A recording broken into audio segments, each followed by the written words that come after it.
बार से बाहर निकलते समय उमेश संजय से बोला, अरे संजय चल यार, आज मज़ा करेंगे। दिनेश भी उनके साथ था। संजय ने कहा, मैंने पहले ही बहुत शराब पी ली है और अब मैं इस हालत में नहीं हूँ कि कहीं जा सकूँ। उमेश और दिनेश ने संजय की बात नहीं सुनी और उसे पकड़कर ज़बरदस्ती कार में बिठाया और एक होटल में जा पहुँचे। वहाँ पहुंचकर उमेश और दिनेश ने एक कमरा ले लिया। उन दोनों ने पहले ही फ़ोन पर इंतज़ाम कर दिया था, तो होटल का एक मुलाजिम उनके कमरे में एक लड़की को लाया। उमेश ने उस मुलाजिम को पैसे दिए, वह लड़की को वहीं छोड़कर चला गया। वह एक साधारण सी लड़की थी। लगता था कि वह पहली बार इस तरह का काम कर रही थी, क्योंकि उसके चेहरे पर घबराहट के भाव थे। उसके कपड़े भी साधारण थे और वे कई जगह से फटे हुए थे। संजय उस लड़की के चेहरे को एकटक देखता रहा। उसे उसमें मासूमियत और घबराहट के मिले जुले भाव नज़र आ रहे थे, जबकि उमेश और दिनेश उसको केवल हवस की नज़र से देख रहे थे। तभी उमेश लड़खड़ाता हुआ उठा और उसने दिनेश और संजय को बाहर जाने को कहा। वे दोनों बाहर आ गए। अब कमरे में केवल वह लड़की और उमेश थे। उमेश ने अंदर से कमरा बंद कर लिया। संजय को यह सब बिल्कुल भी अच्छा नहीं लग रहा था, लेकिन उमेश और दिनेश ने इतनी ज़्यादा शराब पी ली थी कि उन्हें होश भी न था कि वो क्या कर रहे हैं। काफ़ी देर हो गई तो संजय ने दिनेश को कमरे में जाकर देखने को कहा। दिनेश शराब के नशे में चूर था। लड़खड़ाता हुआ कमरे के दरवाजे पर पहुंचकर खटखटाने लगा। काफ़ी देर बाद लड़की ने दरवाज़ा खोला। लड़की ने दिनेश से कहा कि उसका दोस्त सो गया है, उसे उठा लो। नशे की हालत में चूर दिनेश उस लड़की की बात सुनने के बजाय पकड़कर उसे अंदर ले गया और दरवाज़ा बंद कर लिया। संजय दूर बरामदे में बैठा यह सब देख रहा था। दिनेश को भी कमरे में गए काफ़ी देर हो गई तो संजय ने दरवाज़ा खटखटाया। इस बार भी उसी लड़की ने दरवाज़ा खोला। वह परेशान दिख रही थी। उसने संजय की तरफ देखा और कहा, बाबू ये लोग कुछ कर ही नहीं रहे और मेरा पैसा भी नहीं दे रहे हैं। मुझे पैसे की ज़रूरत है और जल्दी घर भी जाना है। कहते हुए लड़की का गला बैठ सा गया। संजय ने लड़की को अंदर चलने को कहा और थोड़ी देर में उसे उसी होटल के दूसरे कमरे में ले गया। उसने जाते हुए देखा कि उमेश और दिनेश शराब में चूर बिस्तर पर पड़े हुए थे। संजय ने दूसरे कमरे में उस लड़की को बैठने को कहा। लड़की घबराते हुए बैठ गई। वह थोड़ा जल्दी में लग रही थी। संजय ने उसे पास रखा पानी पीने को दिया, जिससे वह एक सांस में पी गई। पानी पीने के बाद वह लड़की खड़ी हुई और संजय से बोली, बाबू अब जो करना है जल्दी करो, मुझे पैसे लेकर जल्दी घर पहुंचना है। संजय को उसकी मासूम बातों पर हंसी आ रही थी। उसने उसे पैसे दे दिए तो उसने पैसे रख लिए और संजय को पकड़कर बिस्तर पर ले गई और अपने कपड़े उतारने लगी। संजय ने उसका हाथ पकड़ा और कपड़े खोलने को मना किया। लड़की बोली, नहीं बाबू, कस्तूरी ऐसी लड़की नहीं है जो बिना काम के किसी से भी पैसे ले ले। मैं गरीब ज़रूर हूँ लेकिन भीख नहीं लूँगी। संजय अब बोल नहीं पा रहा था। तभी कस्तूरी ने संजय का हाथ पकड़ा और उसे बिस्तर पर ले आई। यह सब इतना जल्दी में हुआ कि संजय कुछ कर ही नहीं पाया।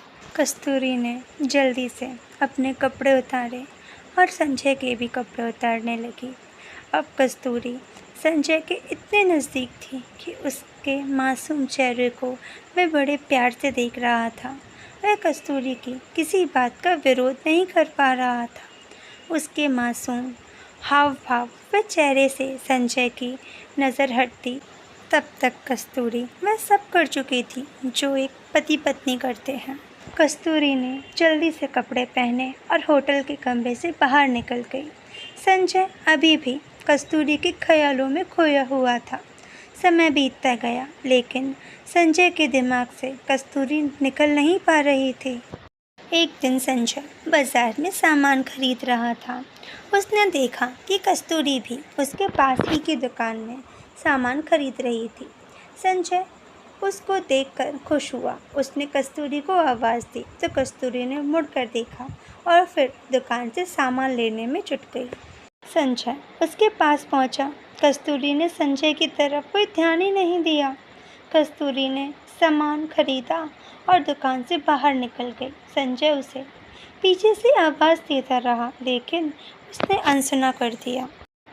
कुछ दिन बाद संजय को कस्तूरी फिर दिखाई दी। उस दिन संजय ने कस्तूरी का हाथ पकड़ा और उसे भीड़ से दूर खींचकर ले गया और उससे उसकी पिछली बार की हरकत के बारे में पूछना चाहा तो संजय के पैरों की ज़मीन खिसक गई। उसने देखा कस्तूरी का चेहरा पीला पड़ चुका था। वह बहुत कमज़ोर हो गई थी। उसने अपनी फटी चुन्नी से अपना पेट छिपा रखा था जो कुछ बाहर दिख रहा था। कस्तूरी वहाँ से जाने के लिए संजय से जोर आजमाइश कर रही थी। संजय ने किसी तरह उसे शांत किया और भीड़ से दूर एक चाय की दुकान पर बिठाया। संजय ने गौर से कस्तूरी के चेहरे की तरफ देखा तो उसका दिल बैठ गया। कस्तूरी सचमुच बहुत कमज़ोर थी। संजय ने कस्तूरी से उसकी इस हालत के बारे में पूछा तो पहले तो कुछ नहीं बोली, लेकिन संजय ने प्यार से उसके सिर पर हाथ फेरा तो वह रोने लगी। संजय कुछ समझ नहीं पा रहा था। कस्तूरी ने अपने आंसू पोंछे और बोली, बाबू, मेरी यह हालत उसी दिन से है जिस दिन आप और आपके दोस्त मुझे होटल में मिले थे। संजय ने उसकी तरफ नज़रें उठा के देखा तो वह फिर बोली, बाबू, मैं कोई धंधे वाली नहीं हूँ। मैं उस गंदे नाले के पास कच्ची झोपड़पट्टी में रहती हूँ। उस दिन पुलिस मेरे भाई को पकड़ ले गई थी क्योंकि वह गली में चरस गांजा बेच रहा था। उसे जमानत पर छुड़ाना था और मेरे माँ बाप के पास पैसा नहीं था। अब मुझे ही कुछ करना था। मैंने अपने पड़ोस में सबसे पैसा मांगा लेकिन किसी ने नहीं दिया। थक कर मैं बैठ गई तो मेरी एक मौसी बोली, इस बेरहम ज़माने में कोई मुफ्त में पैसा नहीं देता। मौसी की यह बात मेरी समझ में आई और मैं आप और आपके दोस्तों तक पहुंच गई। कस्तूरी चुप हुई तो संजय ने अपने चेहरे के दर्द को छुपाते हुए पूछा, तुम्हारी यह हालत कैसे हुई? कस्तूरी ने कहा, बाबू, यह जानकर आप क्या करोगे? यह तो मेरी किस्मत है। संजय ने फिर जोर दिया तो कस्तूरी बोली, बाबू, उस दिन आपके दिए गए पैसों से मैंने अपने भाई को हवालात से छुड़ा लिया था। तो भाई ने पूछा कि पैसे कहाँ से आए। मैंने झूठ बोल दिया कि किसी से उधार लिए हैं। थोड़ी देर चुप रहने के बाद मैं फिर बोली, बाबू, सबने पैसा देखा लेकिन मैंने जो जिस्म बेचकर एक जान को अपने शरीर में आने दिया तो उसे सब नाजायज़ कहने लगे और जिस भाई को मैंने बचाया वह मुझे धंधे वाली कहने लगा और मुझे मारने लगा। वह मुझे रोज़ ही मारता है।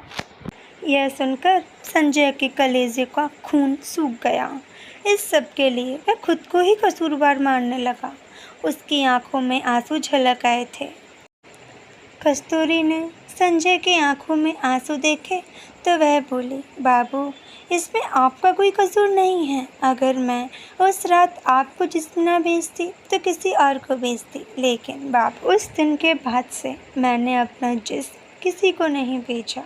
यह कहते हुए वह चुप हुई और कुछ सोचकर बोली, बाबू, उस रात आपके अच्छे बर्ताव को देखकर मैंने फैसला किया था कि मैं आपकी इस प्यार की निशानी को दुनिया में लाऊंगी और उसी के सहारे ज़िंदगी गुजार दूंगी, क्योंकि हम जैसी गरीब लड़कियों को कहाँ कोई प्यार करने वाला जीवन साथी मिलता है। इतना कहकर कस्तूरी का गला भर आया। वह आगे बोली, बाबू, यह आपकी निशानी है और मैं इसे दुनिया में लाऊंगी, चाहे इसके लिए मुझे मरना ही क्यों ना पड़े। इतना कहकर वह तेज़ी से उठी और अपने घर की तरफ चल दी। यह सब सुनकर संजय जैसे जम गया था। वह कहकर भी कुछ नहीं कह पाया। उसने फैसला किया कि कल वह कस्तूरी के घर जाकर उससे शादी की बात करेगा। वह रात संजय को काफ़ी लंबी लग रही थी। सुबह संजय जल्दी उठा और कस्तूरी के घर की तरफ चल दिया। वह उसके मोहल्ले के पास पहुंचा तो एक जगह बहुत भीड़ जमा थी। वह किसी अनहोनी के डर को दिल में लिए भीड़ को चीर कर पहुंचा तो उसने जो देखा जैसे उसका दिल बाहर निकलने की कोशिश कर रहा हो। कस्तूरी ज़मीन पर पड़ी थी, उसकी आंखें खुली थीं और चेहरे पर वही मासूम मुस्कुराहट थी। संजय ने जल्दी से पूछा कि क्या हुआ है, तो किसी ने बताया कि कस्तूरी के भाई ने उसे चाकू से मार दिया, क्योंकि सब कस्तूरी के पेट में पल रहे बच्चे की वजह से उसे बेइज्जत करते थे। संजय पीछे हटने लगा। अब उसे लगने लगा था कि वह गिर जाएगा। तभी पुलिस का सायरन बजने लगा तो भीड़ छटने लगी। संजय पीछे हटते हुए कस्तूरी को देख रहा था।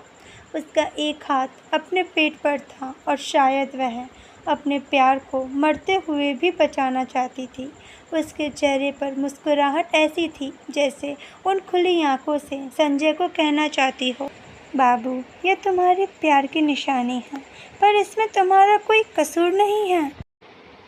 संजय पीछे मुड़ा और अपने घर पहुंचकर रोने लगा। वह अपने आप को माफ़ नहीं कर पा रहा था, क्योंकि अगर वह कल ही उससे शादी की बात कर लेता तो शायद कस्तूरी आज जिंदा होती। बारिश होने लगी थी। बादल जोर जोर से गरज रहे थे। वे भी कस्तूरी के प्यार के लिए रो रहे थे। इसी के साथ ये दर्द भरी कहानी ख़त्म होती है।